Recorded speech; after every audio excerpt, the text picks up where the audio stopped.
tek agenda jonë.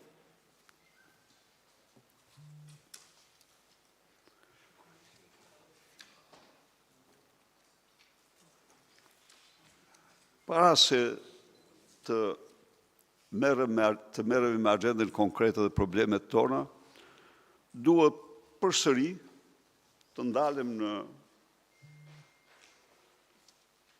dy momente shumë të rëndësishme ndërkombëtare.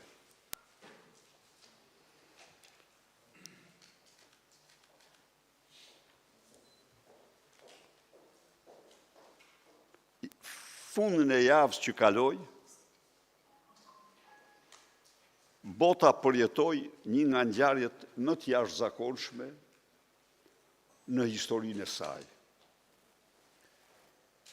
Pas një përpjekje të pa përshkruar, një marrëveshje paqe u firmos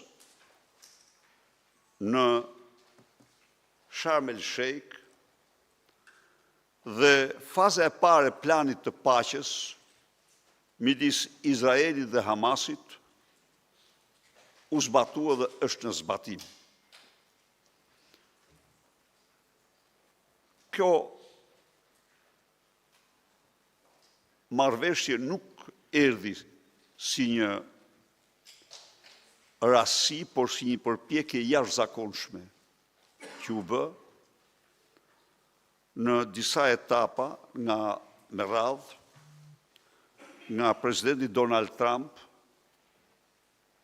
dhe dërguarit e tij, por dhe vendet tjera, shtetet tjera. Marrëveshje që urojmë të shënoj një kthes dhe për cilën synon në interesin absolut më të mirë të gjitha vendeve të rajonit. Kjo marrëveshje është përkrahur gjërësisht siç e keni konstatuar në radhë parë nga shtetet arabe, shtetet më të mëdha, më të fuqishme arabe, pa rezerva dhe me shumë, është përkrahur nga një sëri shtetesh tjera të rajonit dhe më larg. Natyrisht është përkrahur dhe nga ne, në këtë pozicion që jemi. Në këtë marrëveshje, Izraeli dëshmoi vullnetin e tij për paqe. Në këtë marrëveshje, Hamasi bëri zotimet e tij dhe urojmë që t'i përmbush zotimet siç i ka marrë. Dhe thash dhe njërë që marrëveshja të shndrohet vërtet të konsolidohet marrëveshje paqe. Shumë momente kanë qenë të rëndësishme, por unë duhet ju garantoj ju se një nga momentet më kryesore ka qenë operacioni ajror i Shteteve të Bashkuara mbi Teheranin. Të dashur miq, nëse ka një ngjarje që ripërsërit historinë, këputjen e nyjes gordiane është sulmi ajror i Shteteve të Bashkuara i urdhëruar nga Donald Trump mbi Teheranin. Në ç'kuptim? Aleksandrit të Madh në Gordion i thanë nuk kalon këtej pas zgjidhnyjen. Aleksandri mori nyjen litarët e lidhur, por poq nuk zgjidhej. Nxori shpatën dhe e preu, tha, një lloj është kjo. Ata nuk thanë dot jo. Nuk thanë dot që s'është një lloj. edhe në Iran, pa diskutim, që reaktorët bërthamorë të Iranit përbën një rrezik madhor për paqen, jo vetëm për Izraelin, por për paqen në linjën e mesme dhe për paqen më gjerë. Një regjim që udhëhiqet nga një udhëheqje obskurantiste e Ajatullahve. U zgjodh mënyra më unike për zgjidhjen e problemit.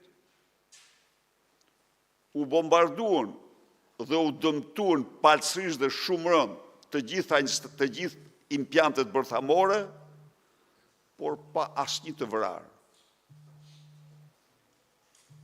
Pa asnjë të vrarë. Faktikisht, Irani u çarmatos nga ai potencial që përpiqej të krijojë dhe që përbënte një rrezik madhor. Kjo ndërpreu luftën. Izrael-Iran. Dhe u mendoj se kjo hapi të gjithë perspektivën për të arritur këtu ku u arrit sot.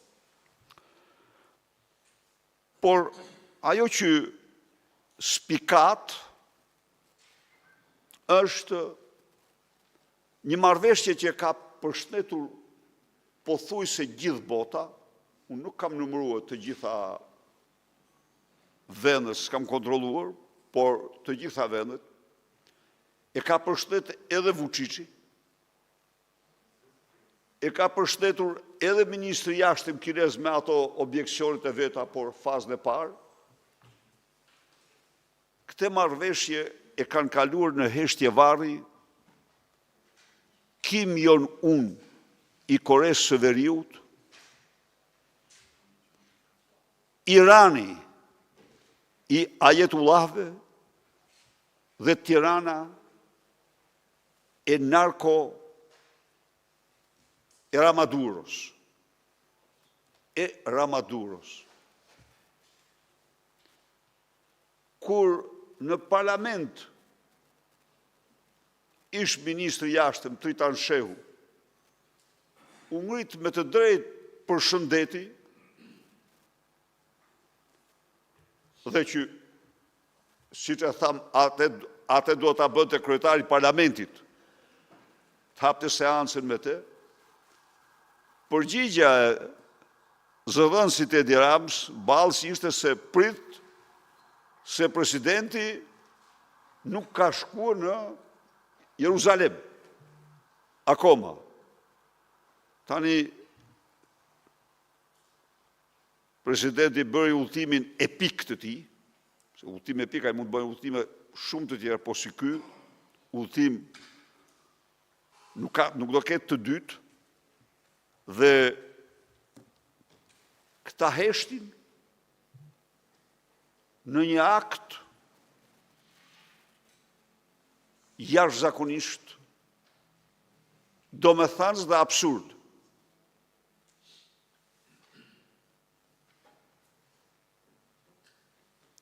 As Plumbesha nuk thot një fjalë, as Harami i presidencës nuk shkruan një rjesht në Twitter, Edi Rama jo e jo, çka flet për një qëndrim të qartë, identik me të Teheranit dhe të Koresë Veriut. Ndërkohë, Shqipëria është vend antar i NATO-s. Shqipëria është një vend me lidhje të forta miqësore me Izraelin, por e vërteta është dhe me Shtetin e Palestinës. Ne tani e njohën, por ne kemi pas të njohur. Ne nuk kemi ndërprer asnjëherë njohjen e Shtetit palestinez. Dhe këtu ka patur gjithnjë ambasador të akredituar. Në vit të hapjes vendit kam pritur si Shimon Peres, ashtu dhe Yasser Arafat në Tiranë. Pra, ne kemi një veçantin marrëdhëniet me